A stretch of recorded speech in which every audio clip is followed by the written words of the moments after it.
데살로니가 후서 2장 1절부터 17절까지 교독하겠습니다. 형제들아, 우리가 너희에게 구하는 것은 우리 주 예수 그리스도의 강림하심과 우리가 그 앞에 모임에 관하여 영어로나 또는 말로나 또는 우리에게서 받았다 하는 편지로나 주의 날이 이르렀다고 해서 쉽게 마음이 흔들리거나 두려워하거나 하지 말아야 한다는 것이라. 누가 어떻게 하여도 너희가 미혹되지 말라. 먼저 배교하는 일이 있고 저 불법의 사람 곧 멸망의 아들이 나타나기 전에는 그 날이 이르지 아니하리니 그는 대적하는 자라. 신이라고 불리는 모든 것과 숭배함을 받는 것에 대항하여 그 위에 자기를 높이고 하나님의 성전에 앉아 자기를 하나님이라고 내세우느니라. 내가 너희와 함께 있을 때에 이 일을 너희에게 말한 것을 기억하지 못하느냐? 너희는 지금 그로 하여금 그의 때에 나타나게 하려 하여 막는 것이 있는 것을 아나니 불법의 비밀이 이미 활동하였으나 지금은 그것을 막는 자가 있어 그 중에서 옮겨질 때까지 하리라. 그때에 불법한 자가 나타나리니 주 예수께서 그 입의 기운으로 그를 죽이시고 강림하여 나타나심으로 패하시리라.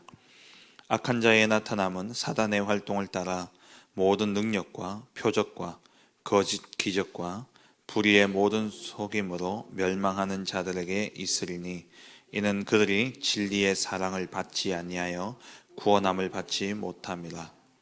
이러므로 하나님이 미혹의 역사를 그들에게 보내사 거짓 것을 믿게 하심은 진리를 믿지 않고 불의를 좋아하는 모든 자들로 하여금 심판을 받게 하려 하심이라.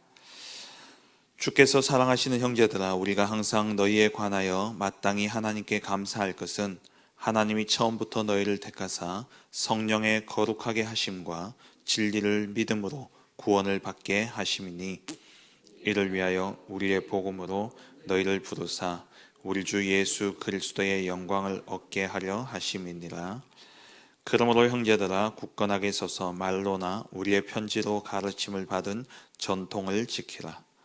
우리 주 예수 그리스도와 우리를 사랑하시고 영원한 위로와 좋은 소망을 은혜로 주신 하나님 우리 아버지께서, 같이 읽겠습니다. 너희 마음을 위로하시고 모든 선한 일과 말에 굳건하게 하시기를 원하노라. 아멘. 이 데살로니가 후서는 크게 두 가지 때문에 기록되어졌습니다. 하나는 환난이고요, 하나는 거짓된 종말론입니다.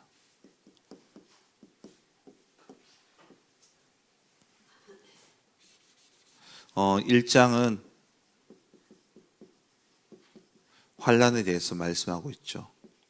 어제 살펴보았듯이 환난은 축복의 기회가 되어집니다.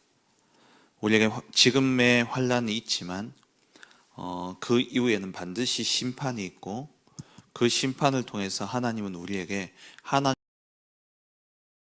그리고 그곳에서 안식할 수 있도록 이미 판결은 내려져 있는 것이죠. 그렇다면 그 과정에서 겪는 하는 것이고 그 속에는, 그 배경에는 반드시 응답과 축복이 숨겨져 있습니다. 오늘 본문에 보시면은 바울이 1절 2절에 말씀하고 있죠. 바울이 데살로니가 교회의 이야기를 이제 들었습니다.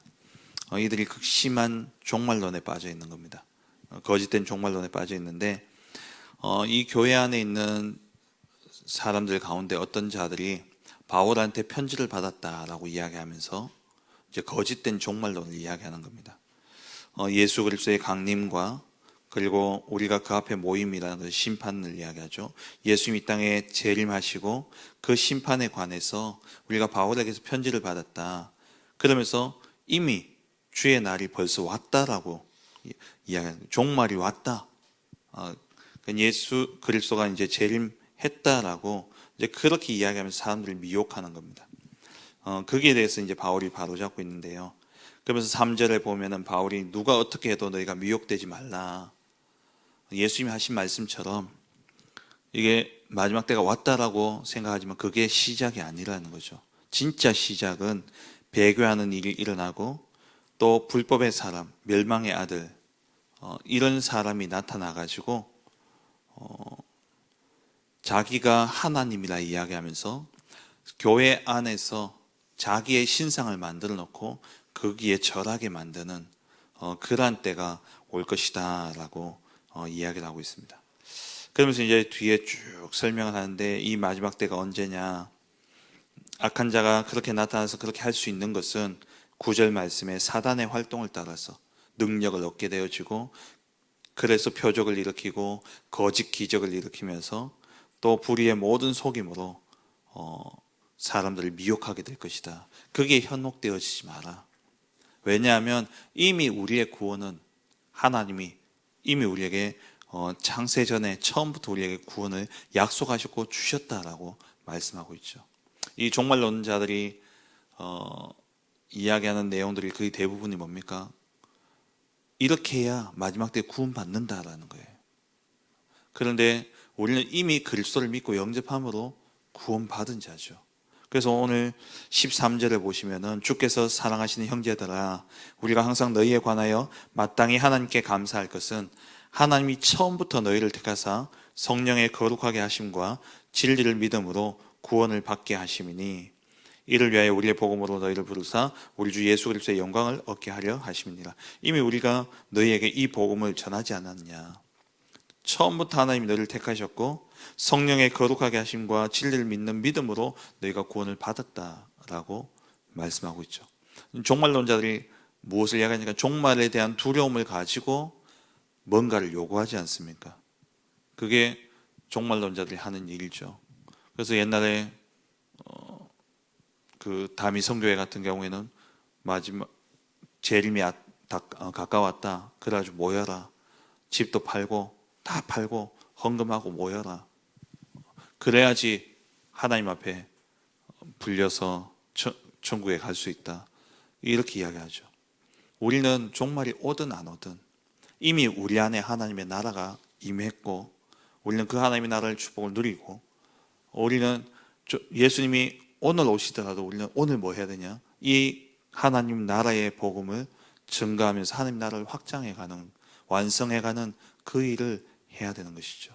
그래서 오늘 이 바울이 이 종말론 마지막 때에 일어날 그러한 일들을 이야기하면서 바울이 이야기하는 것이 무엇이냐? 우리에게 그렇다면 이미 우리가 구원을 받았고, 그리고 종말이 다가온다 할 때에 우리가 가져야 될 것은 무엇이냐? 15절에 믿음이죠. 그러므로 형제들아 굳건하게 서서 말로나 우리의 편지로 가르침을 받은 전통을 지키라. 굳건하게 서서,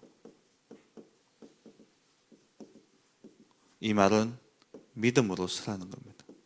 마지막 때에 필요한 것은 믿음입니다. 그러면 우리가 무엇을 믿어야 되느냐? 오늘 제목은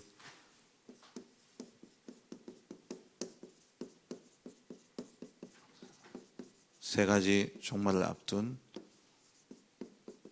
헌신인데요.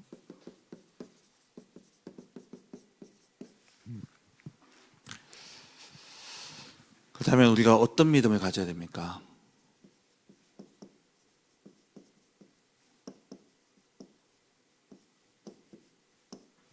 우리가 가져야 될 믿음은 하나님이 완벽하게 하나님 우리를 구원하시고 우리를 완벽하게 인도하신다라는 믿음입니다. 하나님의 인도를 믿어야 되죠. 우리가 말세를 바라보며 마지막 종말이 이를 때까지 하나님이 우리를 붙들고 인도하신다는 이 믿음이에요. 다시 말하면 우리 인생에 대한 이정표를 하나님이 우리에게 주셨다라는 거죠. 그래서 사도행전의 역사를 보면은 예수님께서 부활 메시지를 주셨지 않습니까? 하늘과 땅의 모든 권세를 내게 주셨으니 모든 민족으로 가서 제자를 삼아 아버지와 아들과 성령의 이름으로 세례를 베풀고 내가 너에게 분부한 모든 것을 가르쳐 지키게 하라. 예수님께서 구원받은 자들에게 모든 민족으로 가라고 이정표를 주셨어요. 그런데 그렇게 가라 하시고는 우리의 힘과 우리의 능력으로 할 수 없기 때문에 먼저 언약을 주셨죠. 그게 감람산 언약이죠. 갈보리산, 감람산, 마가다락방. 예수가 그리스도, 모든 문제 해결자는 이 증거를 붙잡고 성령의 충만하심을 덧입어서 이 땅에 하나님의 나라를 이룰 것을 우리에게 이정표로 주셨어요. 그래서 땅끝까지 이 복음 증거하라 말씀하셨는데, 먼저는 이 약속 붙잡고 기다리라 말씀하셨죠. 1장 4절에 기다리라. 그래서 1장 14절에 이 성도들이 모여서 온전히 오로지 집중하여 기도했고, 그때에 하나님께서 그 약속대로 성령의 충만함을 주셨습니다. 우리의 이정표예요. 우리도 마찬가지입니다. 먼저 내 안에 하나님의 망대가 세워져야 됩니다. 내 안에 먼저 하나님의 영으로 충만해야 돼요. 예수님도 마찬가지죠. 예수님도 공생애를 시작하실 때에 세례 요한에게 세례를 받고 난 뒤에 성령이 비둘기같이 임하였죠. 그로부터 예수님의 사역이 시작되어졌습니다. 저와 여러분들의 사역도 마찬가지입니다.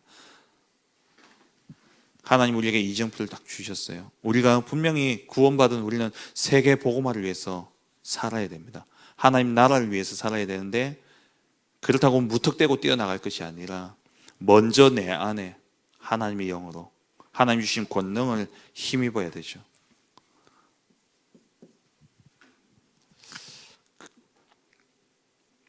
그러면서 우리는 이 권능이 임했을 때에 그 축복을 가지고 이제 어디로요? 237로 가야 되는데 가지 않으니까 사도행전 11장 19절에 사도행전 7장에 스데반의 환란이 일어났고 그것 때문에 흩어지게 되죠. 그 흩어짐으로써 세워진 교회가 안디옥 교회지 않습니까? 이방인의 선교, 모든 민족으로 가라 하셨는데, 우리가 만약에 가지 않는다면 반드시 하나님 흩으시는 시간표가 옵니다. 그렇게 흩어져서 세워진 교회가 안디옥 교회고, 그 교회가 이제 진짜 본격적으로 사도행전 13장 1절 4절에 선교 237로 나아가게 되죠. 확실한 성령 인도 속에 이제 인도받게 됩니다. 금식하여 기도하면서 성령의 인도를 구하는데, 성령께서 시키는 대로 바울과 바나바를 따로 세워서 선교사로 보내게 되죠. 우리가 구원받은 우리가, 하나님이 우리를 통해서 반드시 세계복음의 언약을 이루는데 우리가 237을 놓쳐버린다, 우리가 현장을 놓쳐버린다, 반드시 문제는 일어나게 됩니다. 교회에 이런저런 많은 문제들이 일어나겠죠. 왜 일어나느냐? 현장에 가지 않으니까 현장의 문제를 하나님 교회 안에 집어넣어 버려요. 지금 현실 아닙니까? 복음 없는 자들이 정신적으로 영적으로 고통당하는 건 당연한데, 복음 가진 후대들이요 영적으로 정신적으로 고통을 당해요. 현장에 있는 그런 육신의 질고로 힘들어하고 고통하는 그런 문제들이 교회 안으로 들어옵니다. 왜 그러냐? 현장에 가지 않으니까. 흩어지지 않으면 반드시 재앙이, 핍박과 환란이 일어나게 되어 있습니다. 그래서 이 안디옥 교회는 처음부터 기도하며 현장으로 선교사를 파송하게 되어졌죠. 그러는 가운데 우리에게 막힐 때가 있습니다. 막힐 때는 인생의 큰 전환점이 되어지죠. 하나님이 바울을 터내서 마게도냐 복음화로 하나님 인도하셨죠. 그리고 때로는 큰 응답이 일어날 때가 있습니다. 새로운 현장을 향해서 나아갈 때에 하나님이 이 에베소 지역에 아시아 전역이 복음이 전거되어지기 전에 먼저 사도행전 2장의 역사가 재현되어졌습니다. 그리고 아시아 전역이 복음화되어졌는데, 우리는 응답받았다면 응답 뒤에도 하나님의 이정표가 있어요. 응답 뒤에도 하나님의 계획을 봐야 됩니다. 우리가 응답에 취해서 와 이렇게 하나님 역사하셨다, 거기서 끝날 게 아니라 그 응답 뒤에 하나님의 계획을 봐야 되죠. 그게 뭡니까? 사도행전 19장 21절에 로마도 보아야 하리라. 이게 바울의 걸음이었고 초대교회의 걸음이었지만 하나님이 우리의 인생을 이렇게 이정표로 인도하고 계시는 겁니다. 만약에 여러분 뭔가 막히셨습니까? 뭔가 자꾸 하는 게 안 되고 뭔가 앞에 벽이 막힌 것처럼 답답하십니까? 하나님의 이정표. 사도행전 16장 6절 10절 깊이 기도하시는 가운데 성령의 인도를 받는 거예요. 뭔가 새로 시작하십니까? 뭔 일을 새롭게 시작할 때 그냥 무턱대고 시작할 것이 아니라 사도행전 13장 1절에서 4절 시간표죠. 기도하면서 하나님의 인도가 어디인지. 또 내가 혹시 새로운 현장에 갔습니까? 사도행전 19장 1절에서 7절의 시간표죠. 그리고 내가 하고 있는 사역과 현장에 큰 응답이 일어났습니까? 그때 하나님 이정표를 봐야 돼요. 내가 로마도 보아야 하리라. 하나님이 우리 인생을 완벽하게 인도하고 계십니다. 그래서 우리가 종말에 두려워할 이유가 없어요. 어제 말씀 보았듯이 환난을 하나님이 반드시 우리에게 안식으로 갚으신다고 그랬습니다. 하나님이 이 환난을 통해서 우리에게 공의로운 심판을, 이 환난은 하나님의 공의로운 심판을 펴고 데살로니가 후서 1장 5절에 말씀하죠. 너희로 하여금 하나님의 나라에 합당한 자로 여김을 받게 하려 함이니 그 나라를 위하여 너희도 또한 고난을 받느니라. 하나님의 나라를 위해서 우리가 고난을 받아요. 그 고난 이후에는 반드시 안식을 하나님이 예배해 놓으셨다 약속하셨습니다. 그러면 거기까지 가는 그 여정 속에 하나님은 반드시 나의 인생을 완벽하게 인도하고 계신다는 겁니다. 그래서 우리가 모든 순간에 기도하며 하나님의 이정표를 보고 가야 되는 것이죠. 그래서 하나님의 인도가 분명하다면 우리가 해야 될 것은 기도입니다. 하나님의 인도를 받기 위한 기도죠.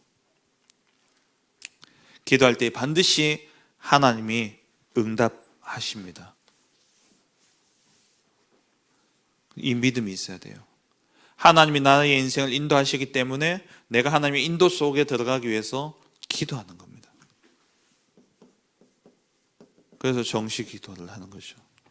정시 기도는 모든 사람이 함께 시간을 정해놓고 한 마음으로 기도하는 것. 그게 정시 기도죠. 그는 함께 기도하는 겁니다. 유대인들은 시간을 정해놓고, 모슬렘도 그렇죠. 시간을 정해놓고 함께 기도하잖아요.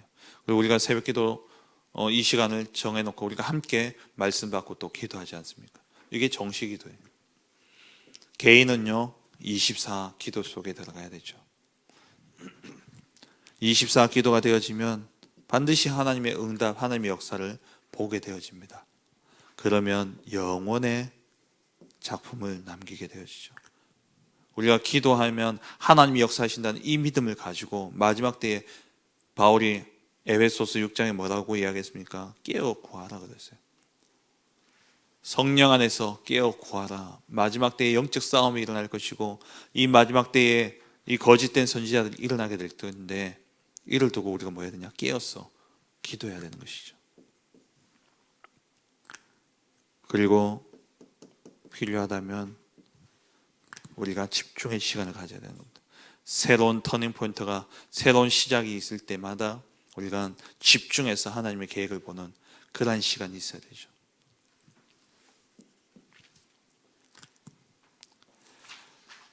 세 번째, 우리가 가져야 될 믿음이 무엇이냐?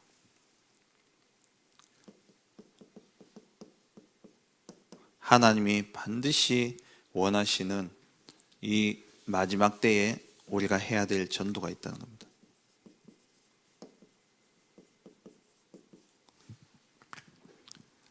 마지막 때에 우리가 해야 될 전도. 하나님은 마지막 때에 반드시 역사하고 계시기 때문에 지금도 하나님은 이 구원, 영혼 구원의 역사를 쉬지 않고 계시기 때문에 우리가 이 속에 하나님의 역사 속에 들어가야 되죠. 이 말은 하나님이 반드시 역사하고 계시기 때문에 하나님의 역사 속으로 들어가는 방법입니다. 그게 뭐냐? 전도 중에 가장 큰 전도는요, 성전, 교회예요. 우리가 나가서 복음 전하고 그것도 좋지만 이 교회 그것만으로도요 큰 전도가 되어지죠. 그리고 교회 안에 하나님이 원하시는 세 가지들, 237, 후대, 치유. 이게 지금 이 시대에 하나님이 원하시는 것 아닙니까? 그리고 이제 주 4일 근무가 시작되어지면 금, 토, 일, 이때 정말 우리 후대들에게 집중해서 언약을 전달하고 기도를 전달해야 되는 것이죠. 마지막 때에 우리가 가져야 될 믿음, 하나님이 나의 모든 삶을 인도하고 계시고, 그렇기 때문에 우리는 기도 속에 들어가고, 그리고 우리는 하나님이 역사하시는 그 속으로 들어가야 되는 것입니다. 말씀 뵙겠습니다. 종말은 반드시 오게 되어 있습니다. 이 종말은 세 가지의 종말이 있죠. 첫째는 개인의 종말입니다. 이건 죽음을 이야기하죠. 우리의 남은 생을 계수할 수 있는 지혜가 있어야 돼요. 시편 90편 말씀처럼 9절에서 12절에 모세가 이야기하기를 우리의 모든 날이 주의 분노 중에 지나가며 우리의 평생이 순식간에 다하였나이다. 우리의 연수가 70이요 강건하면 80이라도 그 연수의 자랑은 수고와 슬픔뿐이요 신속히 가니 우리가 날아가니이다. 그러면서 12절에 우리에게 우리 날 계수함을 가르치사 지혜로운 마음을 얻게 하소서. 우리의 개인의 종말이 있습니다. 우리의 남은 시간표를 바라보면서 정말 내가 그럼 지금 이 시간표에 내가 해야 될 것이 무엇인가, 그것을 볼 수 있는 눈이 열려야 되죠.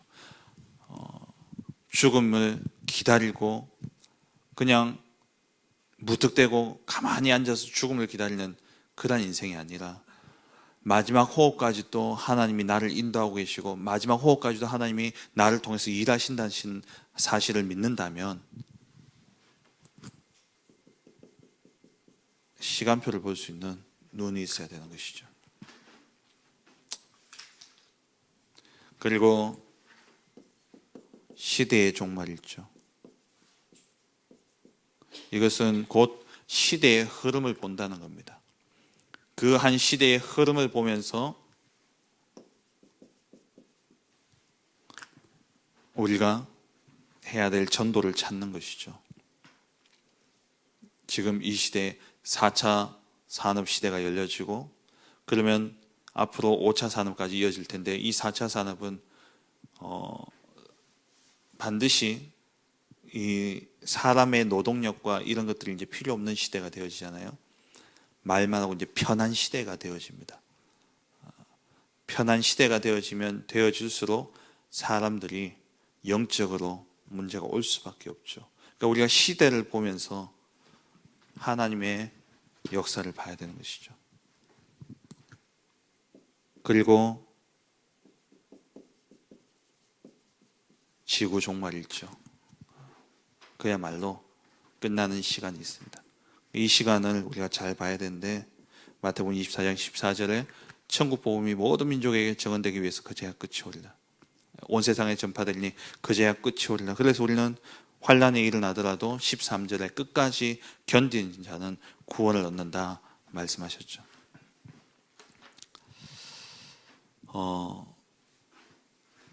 우리가 이 세 가지 시대를 바라보면서 이 세 가지 종말을 바라보면서 우리가 올바른 헌신을 해야 되는데 이 마지막 시대 그냥 그 종말론자들처럼 끝이니까 그냥 무턱대고 기다리라, 모여라, 아무것도 하지 말고.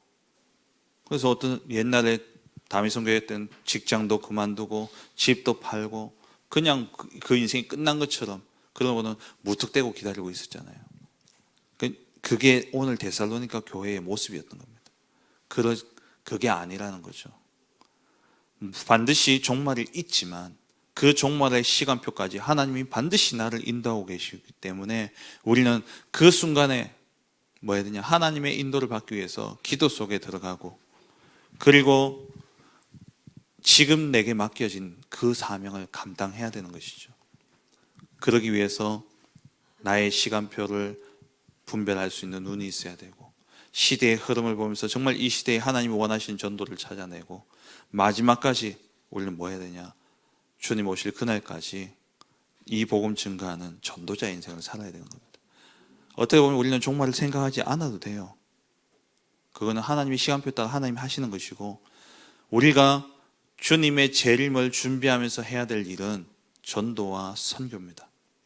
아브라함이 그리스도의 초림을 준비하면서 그 아브라함의 가문은 육신적인 자녀를 낳았다면, 우리는 주님의 재림을 준비하면서 영적인 자녀를 낳는 거예요. 이 땅에 그 하나님이 택하신 자들의 수가 찰 때에 반드시 주님은 재림하시게 되어 있습니다.